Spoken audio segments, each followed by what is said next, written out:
നമസ്കാർ, ഞാനൊരു രാഷ്ട്രീയ കുടുംബത്തിലാണ് ജനിച്ചത്. ഞാൻ ചെറിയ കുട്ടിയായിരുന്നപ്പോൾ 1980-കളിൽ പ്രിയങ്കയും ഞാനും വീട്ടിൽ പശയുണ്ടാക്കുമായിരുന്നു. രാത്രി പോസ്റ്റർ ഒട്ടിക്കാൻ പോകുമായിരുന്നു. തെരഞ്ഞെടുപ്പ് എന്താണെന്ന് എനിക്കറിയാം. 20 വയസ്സ് മുതൽ ഞാൻ തെരഞ്ഞെടുപ്പിൽ മത്സരിച്ചു കൊണ്ടിരിക്കുന്നുണ്ട്. പോളിംഗ് എങ്ങനെയാണ് ഉണ്ടാകുന്നത്, പോളിംഗ് ബൂത്ത് എങ്ങനെയാണ് മാനേജ് ചെയ്യപ്പെടുന്നത്, വോട്ടർ ലിസ്റ്റ്, ഫോം 17, ഇതെല്ലാം എനിക്ക് കൃത്യമായി അറിയാം. പക്ഷെ കുറച്ചായിട്ട് ഞങ്ങൾക്ക് അരിയിൽ കല്ല് കടിക്കുന്നുണ്ട്. ഇലക്ഷൻ റിസൾട്ടുകളൊക്കെ വന്നുകൊണ്ടിരിക്കുന്നു. പൊതുവികാരം ഒരു വഴിയിലൂടെ ആയിരിക്കും, ഫലം മറ്റൊരു വഴിയിലായിരിക്കും. എനിക്ക് ഓർമ്മയുണ്ട്, ഉത്തരാഖണ്ഡിൽ ഞങ്ങൾ പരാജയപ്പെട്ടു. അതിനുശേഷം ഞാൻ അവിടുത്തെ മത്സരാർത്ഥിയോട് ഇങ്ങനെ ചോദിച്ചു, നമ്മൾ ആ റോഡ് ഷോ നടത്തിയില്ലേ, അവിടെ പോയെന്ന് നോക്കൂ, നമുക്ക് എത്ര വോട്ടുകൾ കിട്ടിയിട്ടുണ്ടെന്ന്. ആയിരക്കണക്കിന് ആളുകൾ വന്നിരുന്നു. പോളിംഗ് ബൂത്തിൽ ആരും വോട്ട് ചെയ്തില്ല. അസംഭവ്യമായിരുന്നു. ഇങ്ങനെ സംഭവിക്കാനേ പാടില്ലായിരുന്നു. അതിനുശേഷം ഛത്തീസ്ഗഡ് മധ്യപ്രദേശ് റിസൾട്ട് ഞങ്ങൾക്ക് തോന്നി എന്തൊക്കെയോ പിശകുകൾ സംഭവിച്ചുകൊണ്ടിരിക്കുന്നുണ്ട്. 2018-ൽ മധ്യപ്രദേശിൽ തെരഞ്ഞെടുപ്പുണ്ടാകുന്നു. ഞങ്ങൾ ജയിക്കുന്നു. ഞങ്ങളുടെ സർക്കാരിനെ മോഷ്ടിക്കപ്പെട്ടു. 2023-ൽ തെരഞ്ഞെടുപ്പ് നടന്നു. ഞാൻ എന്റെ കണ്ണുകൾ കൊണ്ട് ഭാരത് ജോഡോ യാത്രയിൽ കണ്ടിരുന്നു. ഭരണവിരുദ്ധ വികാരമുണ്ടായിരുന്നു. അവിടെ കിട്ടിയത് വെറും 65 സീറ്റ്. ഇംപോസിബിൾ, ഹോ ഹി നഹീ സക്താ. അതിനുശേഷം മഹാരാഷ്ട്രയിലാണ് ഞങ്ങൾക്ക് ആദ്യമായി തെളിവുകൾ കിട്ടുന്നത്. നിയമസഭക്കും ലോക്സഭക്കും ഇടയിൽ ഒരു മാജിക് എന്നോണം പുതിയ വോട്ടർമാരുണ്ടായി. എവിടെയൊക്കെ ഈ പുതിയ വോട്ടർമാർ വോട്ട് ചെയ്തോ അവിടെയെല്ലാം വോട്ട് BJPക്ക് പോയി. മഹാരാഷ്ട്ര തെരഞ്ഞെടുപ്പിൽ ഞങ്ങൾക്ക് സംശയം തോന്നിയപ്പോൾ ഞങ്ങളുടെ മുന്നണിയിലെ എല്ലാ നേതാക്കളും ചേർന്ന് പ്രസ് കോൺഫറൻസ് നടത്തി. ഞങ്ങൾ തെരഞ്ഞെടുപ്പ് കമ്മീഷനോട് പറഞ്ഞു, ഞങ്ങൾക്ക് വോട്ടർ പട്ടിക തരൂ, വീഡിയോ റെക്കോർഡിംഗുകൾ തരൂ. തെരഞ്ഞെടുപ്പ് കമ്മീഷൻ നിരസിച്ചു. ഞങ്ങൾക്ക് വോട്ടർ പട്ടികയും നൽകിയില്ല, ഞങ്ങൾക്ക് വീഡിയോ റെക്കോർഡിംഗും നൽകിയില്ല. എന്തുകൊണ്ട് തരുന്നില്ല? എന്താണ് ഇതിന് കാരണം? ഞങ്ങളുടെ മനസ്സിൽ ചില ചോദ്യങ്ങൾ ഉയർന്നു. എന്താ തെരഞ്ഞെടുപ്പ് കമ്മീഷൻ BJPയെ സഹായിച്ചുകൊണ്ടിരിക്കുകയാണോ?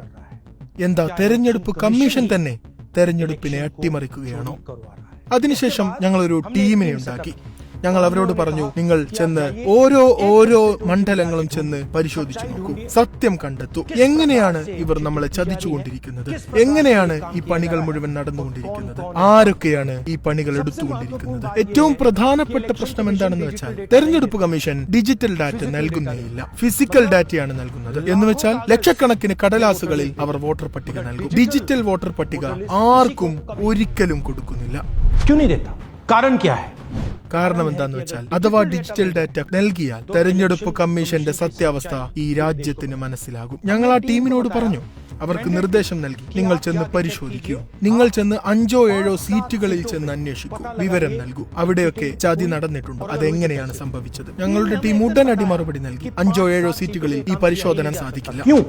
ഞാൻ അവരോട് ചോദിച്ചു, എന്തുകൊണ്ട് നിങ്ങൾക്ക് കഴിയില്ല? അവരാണ് കടലാസ് കെട്ടുകൾ കാണിച്ചു തന്നത്. ഇതൊരു ലോക്സഭാ മണ്ഡലത്തിലെ കടലാസ് കെട്ടുകളല്ല, ഇതൊരു നിയമസഭാ മണ്ഡലത്തിന്റെ കടലാസ് കെട്ടുകളാണ്. ഈ കടലാസുകളെ മുഴുവൻ മാനുവലി സോർട്ട് ചെയ്യേണ്ടതുണ്ട്. ഇതുവരെ നടന്ന മുഴുവൻ പണികൾ ഞങ്ങൾക്ക് 6 മാസം എടുക്കേണ്ടി വന്നു. ഈ 6 മാസം കൊണ്ട് വെറും ഒരു അസംബ്ലി സീറ്റിലാണ് പണിയെടുക്കാൻ കഴിഞ്ഞത്. എന്തുകൊണ്ട്? ഡിജിറ്റൽ ഡാറ്റ ഇവർ നൽകിയതേയില്ല. അഥവാ തെരഞ്ഞെടുപ്പ് കമ്മീഷൻ ഞങ്ങൾക്ക് ഡിജിറ്റൽ ഡാറ്റ നൽകിയിരുന്നുവെങ്കിൽ ഞങ്ങൾക്ക് ഈ പരിശോധന ഈ രാജ്യം മുഴുവൻ ഓരോ മണ്ഡലങ്ങളിലും 15 മിനിറ്റ് കൊണ്ട് ചെയ്ത് കാണിച്ചു കൊടുക്കാമായിരുന്നു. ഞങ്ങളുടെ അടുത്ത് പരിധിയില്ലാത്ത റിസോഴ്സുകളൊന്നുമില്ല. അതുകൊണ്ട് തന്നെ ഞങ്ങൾ ഈ റിസർച്ച് ഒരു ലോക്സഭയിലെ ഒരു നിയമസഭാ സീറ്റിൽ മാത്രമാണ് ചെയ്തത്. പക്ഷേ എനിക്ക് പൂർണ്ണ വിശ്വാസമുണ്ട്, ഇതുപോലുള്ള 100-ലധികം സീറ്റുകൾ ഈ രാജ്യത്തുണ്ട്. ആ സീറ്റുകളിലെല്ലാം ഇത് സംഭവിച്ചിട്ടുണ്ടാകും. ഓർത്തോളൂ, അഥവാ BJPക്ക് 10-15 സീറ്റ് കുറവാണ് ലഭിച്ചിരുന്നുവെങ്കിൽ ഇന്ന് നരേന്ദ്രമോദി പ്രധാനമന്ത്രിയാവില്ലായിരുന്നു, ഇന്ത്യ മുന്നണി സർക്കാർ രൂപീകരിക്കുമായിരുന്നു.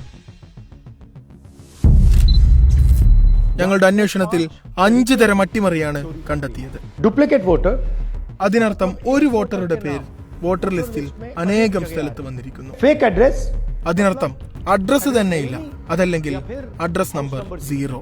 Bulk voter in single address, അതായത് ഒരു ചെറിയ വീട്ടിൽ 40, 50, 60 ആളുകൾ താമസിച്ചുകൊണ്ടിരിക്കുന്നു. ഇൻവാലിഡ് ഫോട്ടോസ്, അല്ലെങ്കിൽ ഫോട്ടോ തന്നെയില്ല, അതല്ലെങ്കിൽ ചെറിയ ഫോട്ടോ, അത് കാണാനും കഴിയില്ല. ആരാണ്, ആരുടെ മുഖമാണ്, ഒന്നും അറിയാൻ സാധിക്കില്ല. Misuse of form 6. Form 6 first time വോട്ടർമാർക്കാണ് കൊടുക്കുന്നത്.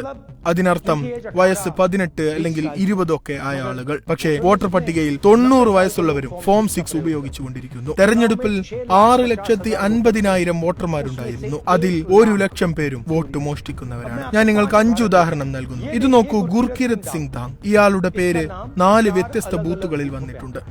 ഇതെങ്ങനെയുണ്ടായി? ഇതെന്തുകൊണ്ട് സംഭവിച്ചു?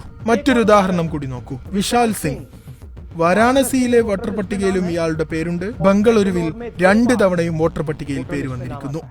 क्या ये എന്താ ഇയാൾ വാരാണസിയിലാണോ വോട്ട് ചെയ്യുന്നത്, അതല്ല ബാംഗ്ലൂരിലാണോ വോട്ട് ചെയ്യുന്നത്, അതോ രണ്ടിടത്തും ഇയാൾ വോട്ട് ചെയ്യുന്നുണ്ടോ? മറ്റൊരു ഉദാഹരണം കൂടി നോക്കൂ. House number 0. നിങ്ങൾ എപ്പോഴെങ്കിലും കേട്ടിട്ടുണ്ടോ ഹൗസ് നമ്പർ 0 എന്നത്? ഞങ്ങൾ ഇതുവരെ കേട്ടിട്ടില്ല. പക്ഷേ ബംഗളൂരുവിൽ ആയിരക്കണക്കിന് ഹൗസ് നമ്പർ 0 ആണ് വോട്ടർ പട്ടികയിൽ. ഹൗസ് നമ്പർ 35ന്റെ കഥ കേട്ടോളൂ. ചെറിയൊരു വീടാണത്. ഏറിപ്പോയാൽ 4 പേർക്ക് താമസിക്കാം. പക്ഷേ ഈ 35-ാം നമ്പർ വീട്ടിൽ 80 ആളുകൾ വോട്ടർ പട്ടികയിൽ രജിസ്റ്റേർഡ് ആണ്. ഇത് ARO എങ്ങനെയാണ് അപ്രൂവ് ചെയ്തത്? എന്തുകൊണ്ട് അപ്രൂവ് ചെയ്തു? ഞങ്ങൾക്ക് അറിയണം. ഇത് നോക്കൂ, വോട്ടർ പട്ടികയാണിത്. ഇവരുടെ ഫോട്ടോ നോക്കൂ. ഇതിൽ ഫോട്ടോ തന്നെ ഇല്ല, അല്ലെങ്കിൽ ചെറിയ ചെറിയ ഫോട്ടോകളാ, അത് കാണാനും പറ്റുന്നില്ല. ഈ വോട്ടർ ID വെച്ചിട്ടാണ് വോട്ട് ചെയ്തിട്ടുള്ളത്. ഇനി ഞാൻ നിങ്ങൾക്ക് ശകുൻ റാണിയുടെ കഥ പറഞ്ഞു തരാം. അവരിത്തവണ കന്നി വോട്ടർ ആയിരുന്നു. 70 വയസ്സാണ് അവർക്ക്. ആദ്യം ഒരു തവണ ഫോം 6 ഉപയോഗിച്ചു. കുറച്ചു മാസങ്ങൾക്ക് ശേഷം രണ്ടാമതും ഫോം 6 പ്രയോഗിച്ചു. 2 തവണ ഇവരുടെ പേര് വോട്ടർ പട്ടികയിലുണ്ട്. അതും കന്നി വോട്ടർമാരുടെ ലിസ്റ്റിലാണ് ഇവരുള്ളത്. ഇവർക്ക് എങ്ങനെയാണ് കന്നി വോട്ടർ ആവാൻ സാധിക്കുക? ശകുൻ റാണി വോട്ട് ചെയ്തിട്ടുണ്ടോ, അതല്ല ശകുൻ റാണിക്ക് വേണ്ടി മറ്റാരെങ്കിലും വോട്ട് ചെയ്തിട്ടുണ്ടോ? ഇത് മറച്ചു വെക്കാനാണ് CCTV ഡാറ്റ ഞങ്ങൾക്ക് നൽകാതിരിക്കുന്നത്. ഈ ശകുൻ റാണി ഇതിൽ ഒറ്റക്കല്ല.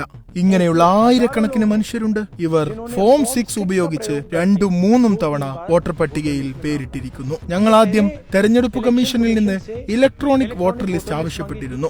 CCTV ഫൂട്ടേജ് ആവശ്യപ്പെട്ടിരുന്നു. അവർ അവരുടെ പണി നിർവഹിച്ചില്ല. ഞങ്ങൾക്ക് ഇത് രണ്ടും നൽകിയില്ല. പിന്നെ ഞങ്ങൾ സ്വയം ഒരു അന്വേഷണം നടത്തി. RTI സമർപ്പിച്ചു. ഞങ്ങളുടെ പക്കൽ ചില ഡാറ്റകൾ ലഭിച്ചു. പ്രിയപ്പെട്ടവരെ, സത്യമാണിത്. ഇന്ത്യയിൽ തെരഞ്ഞെടുപ്പ് കമ്മീഷനും BJPയും ഒന്നിച്ച് തെരഞ്ഞെടുപ്പ് അട്ടിമറിച്ചു കൊണ്ടിരിക്കുകയാണ്.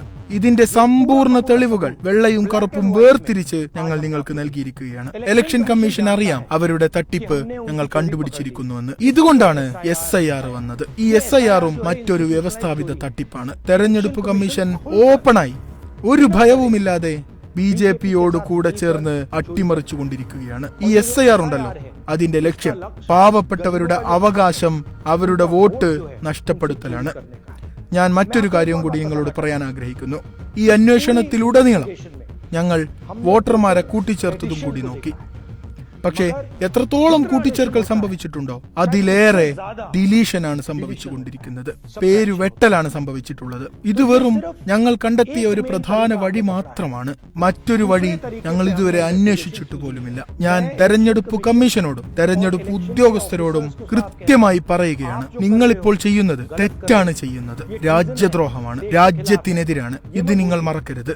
സമയം വരും, ഞങ്ങൾ നിങ്ങളെ പിടിക്കുക തന്നെ ചെയ്യും. നിങ്ങൾ രക്ഷപ്പെടാൻ പോകുന്നില്ല. It is critical that we expose voter chori.